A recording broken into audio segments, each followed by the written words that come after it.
नमस्कार, देवभूमि समाचार में आपका स्वागत है। आपके साथ मैं रीना झाबालियान। खबरों का रुख करेंगे, लेकिन उससे पहले एक नजर डालते हैं इस वक्त की हेडलाइंस पर। उत्तराखंड में जंगलों से निकलता धुआं वायुसेना के लिए बना बाधा। ऑपरेशन अग्निपथ पर लगा ब्रेक, धुआं छटने का हो रहा इंतजार।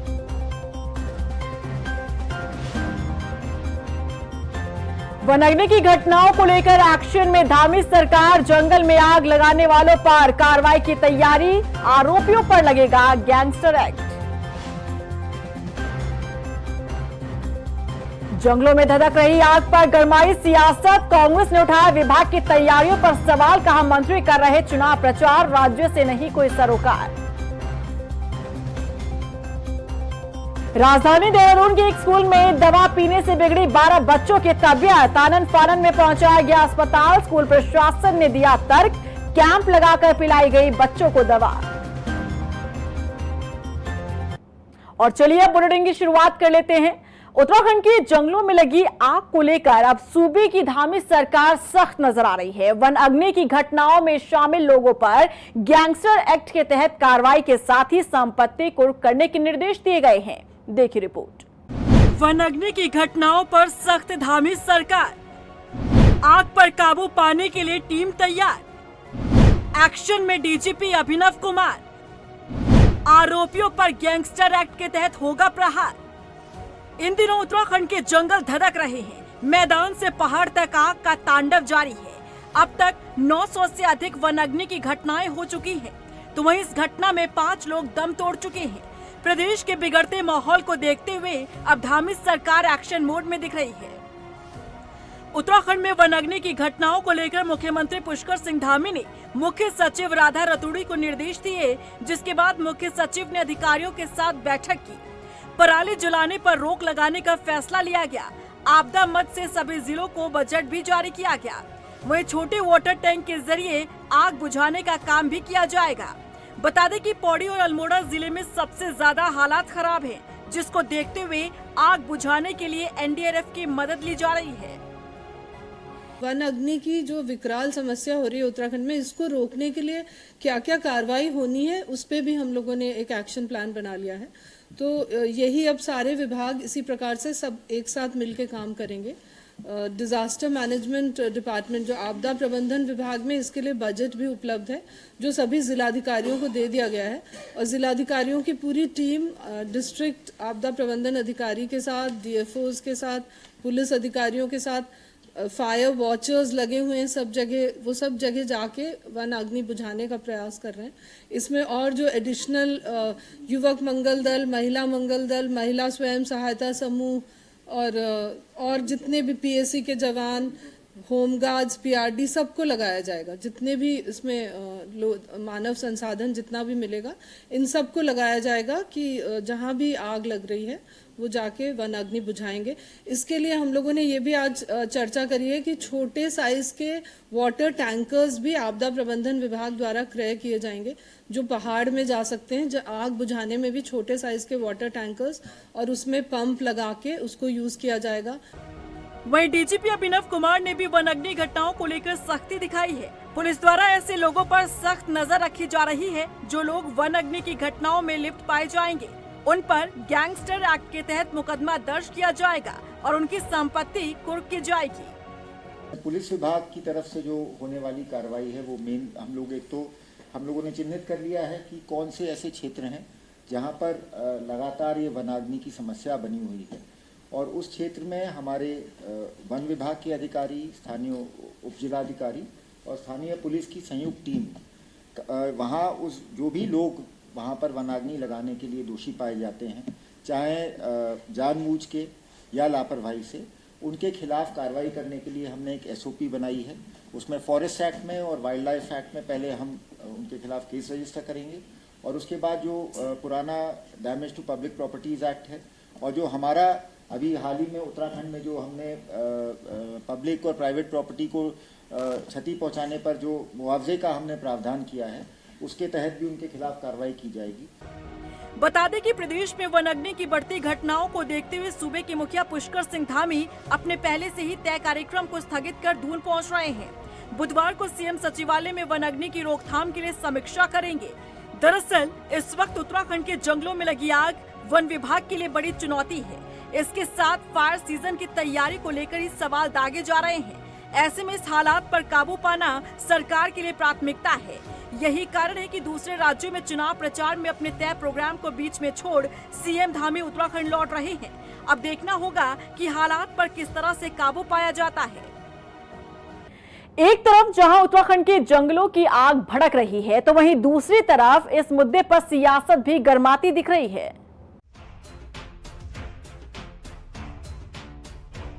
उत्तराखंड के जंगल जहां आग से धधक रहे हैं, तो वहीं दूसरी तरफ उत्तराखंड की सियासत भी इसके इर्द गिर्द घूमती दिख रही है। विपक्षी दल कांग्रेस सरकार पर आरोप लगाने के साथ ही वन विभाग की कार्यप्रणाली पर सवाल उठा रही है, तो वहीं इस समय मंत्रियों के प्रदेश से बाहर होने पर भी सवाल खड़े किए जा रहे हैं। कांग्रेस के प्रदेश उपाध्यक्ष मथुरा दत्त जोशी का कहना है कि उत्तराखंड के जंगल धधक रहे हैं और सरकार के जिम्मेदार लोग प्रदेश से बाहर हैं, जबकि वन विभाग के अधिकारी मौज काट रहे हैं। जंगलों में आग लग गई, उसे आपदा कह रहे हैं।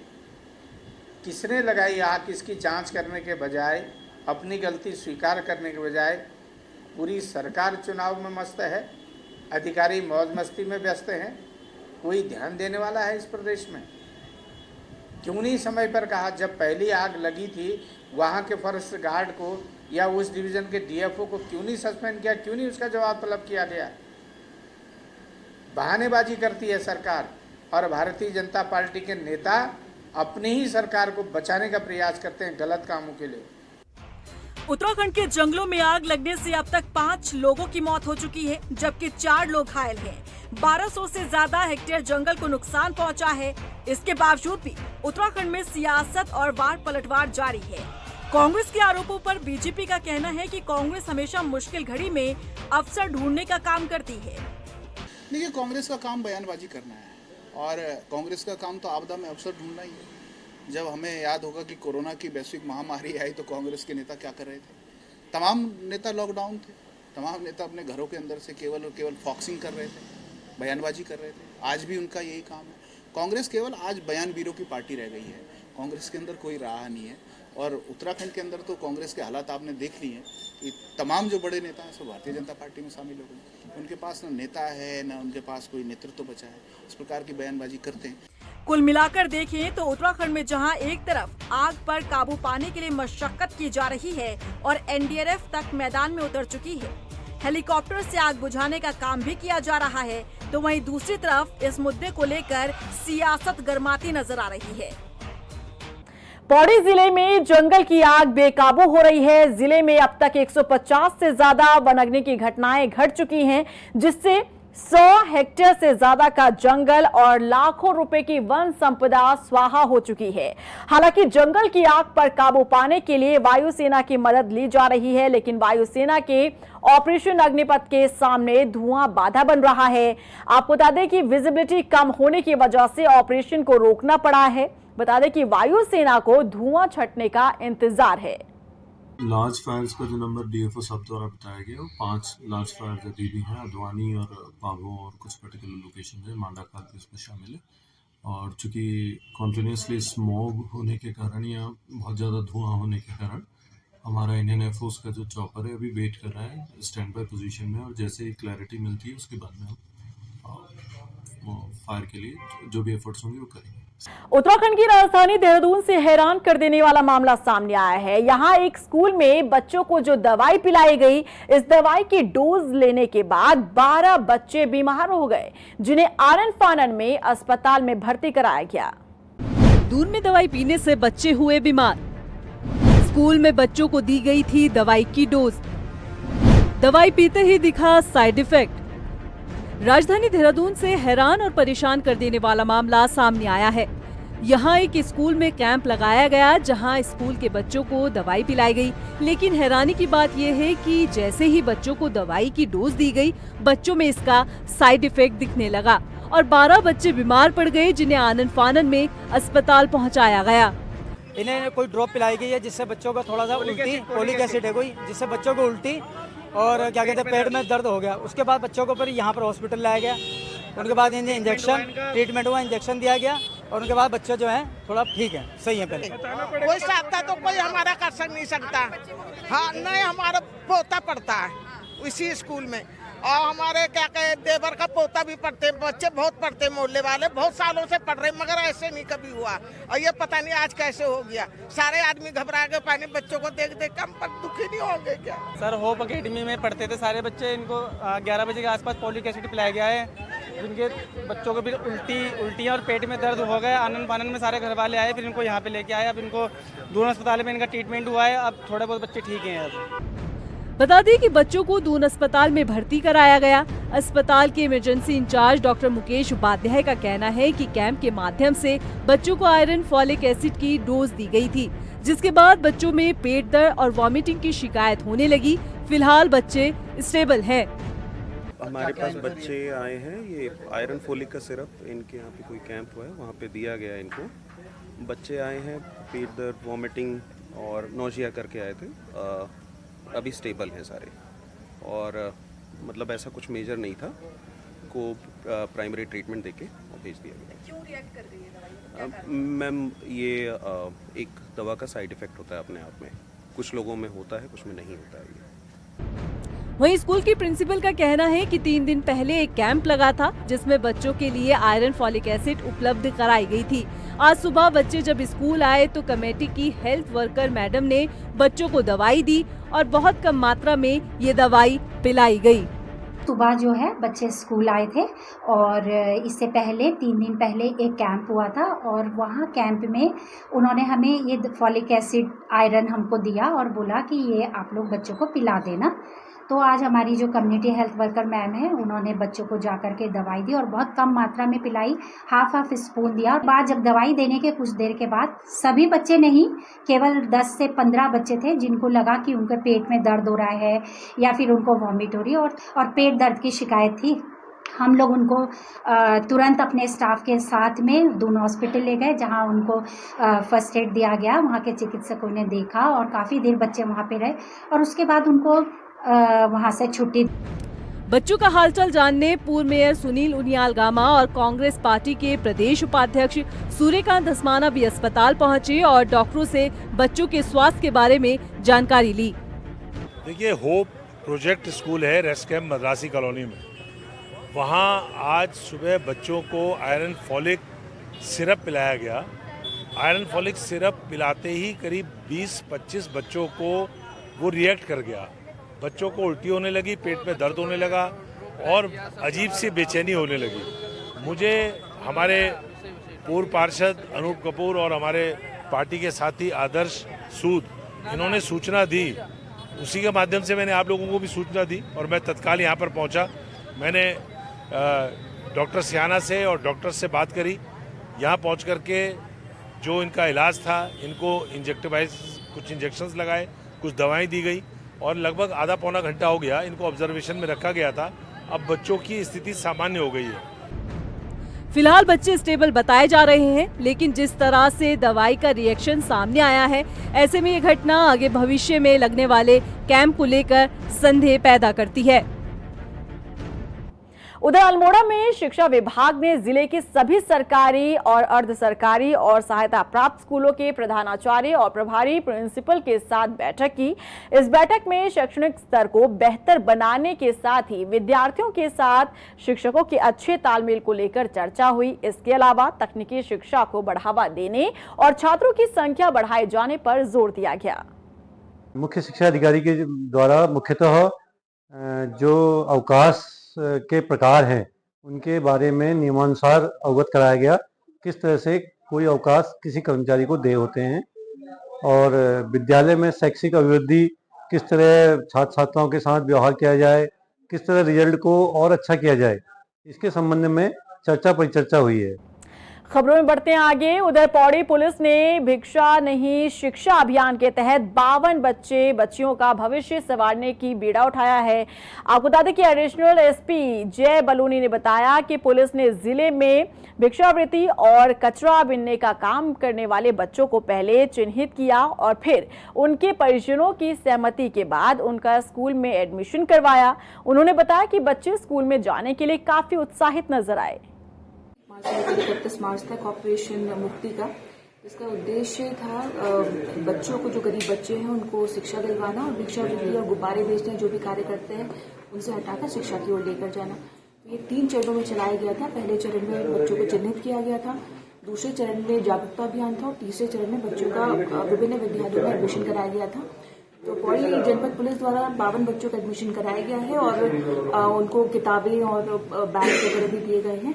रुड़की के बाजारों में अतिक्रमण की मिल रही शिकायत पर नगर आयुक्त ने संज्ञान लिया है। नगर निगम के अधिकारियों ने बीटीगंज पहुंचकर हालात का जायजा लिया। बता दें कि इस दौरान नगर निगम की टीम ने अतिक्रमण हटाने के साथ ही चलानी कार्रवाई की है। नगर आयुक्त ने अतिक्रमणकारियों को नियमों को पालन करने की हिदायत दी। देखिए, जो यहाँ पे रोड साइड पे टेम्पररी एनक्रोचमेंट है उसको अभी हटवाया गया है और कुछ दुकानदारों को चालान भी हुए हैं जिन लोगों ने सामान को रोड पे लगाया गया था और वो मार्ग को बाधित कर रहे थे। और एक सभी को ये हमने अभी चेतावनी भी दी है कि इसको आगे न करें, अदरवाइज फिर और कड़ी कार्रवाई इसमें हम करेंगे। लक्सर में भी अतिक्रमण पर पीला पंजा चला है। यहाँ तहसील प्रशासन और नगर पालिका परिषद ने संयुक्त कार्रवाई करते हुए अतिक्रमण मुक्त अभियान चलाया। इस दौरान जांच कर रही टीम को दुकानों पर प्रतिबंधित प्लास्टिक मिला और कई मिठाई की दुकानों में घरेलू गैस सिलेंडर इस्तेमाल होते नजर आया। बता दें कि ऐसी दुकानों पर चालानी कार्रवाई के साथ ही घरेलू गैस सिलेंडर को भी जब्त किया गया। देखिए, आज ये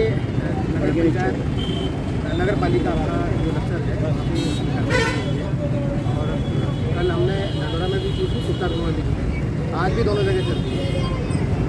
इसमें डीएम साहब के स्पष्ट निर्देश है कि बरसात से पूर्व जो तालाबों पर अतिक्रमण है या कहीं कोई अन्य अतिक्रमण है, तालाबों पर अतिक्रमण है, उसको हटवाना है। उसी के दृष्टिगत हम लोग ये अतिक्रमण हटा रहे हैं।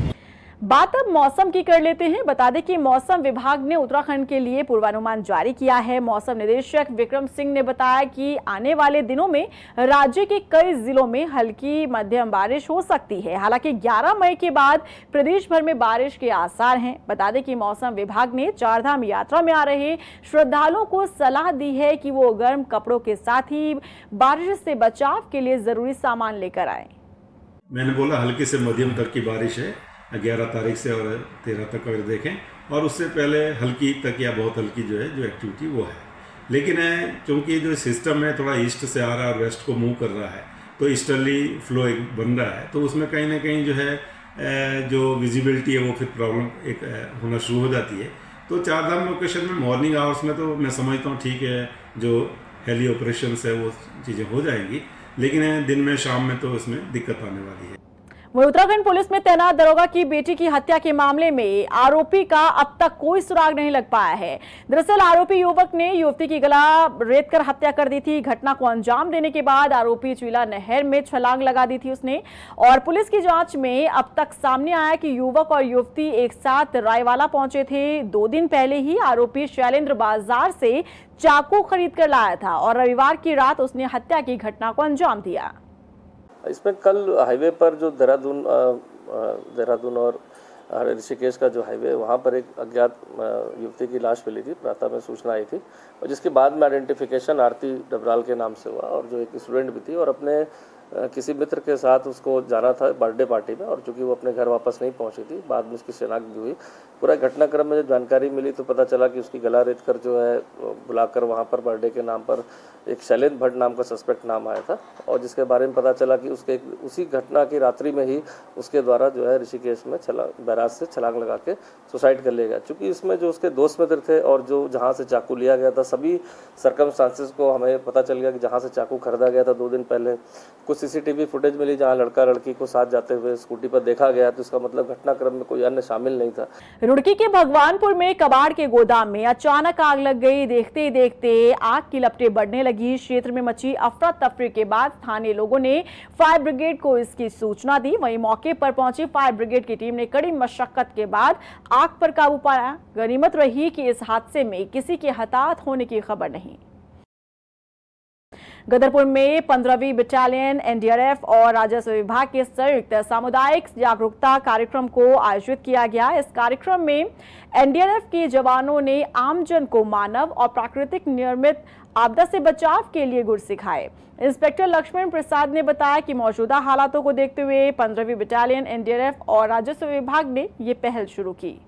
ये सर हमारी 15 बटालियन एनडीआरएफ के द्वारा यहाँ जो ब्लॉक खंड अधिकारी या उनके जो विभाग के कर्मचारी हैं और जो जनप्रतिनिधि हैं और जो हमारे कुछ वॉलेंटियर्स होते हैं, उनको हमारे द्वारा कम्युनिटी अवेयरनेस प्रोग्राम के तहत नेचुरल डिजास्टर या मैन मेड डिजास्टर के टाइम आपने कैसे रिस्पॉन्ड करना है, कैसे आपने जो है अपने साथी की जान बचानी है, उस टाइप की जो है अवेयरनेस प्रोग्राम के तहत इनको जानकारी दी जाती है। और इसी के साथ फिलहाल इस बुलेटिन में बस इतना ही, लेकिन चलते चलते एक नजर डालते हैं इस वक्त की हेडलाइंस पर। उत्तराखंड में जंगलों से निकलता धुआं वायुसेना के लिए बना बाधा। ऑपरेशन अग्निपथ पर लगा ब्रेक, धुआं छटने का हो रहा इंतजार।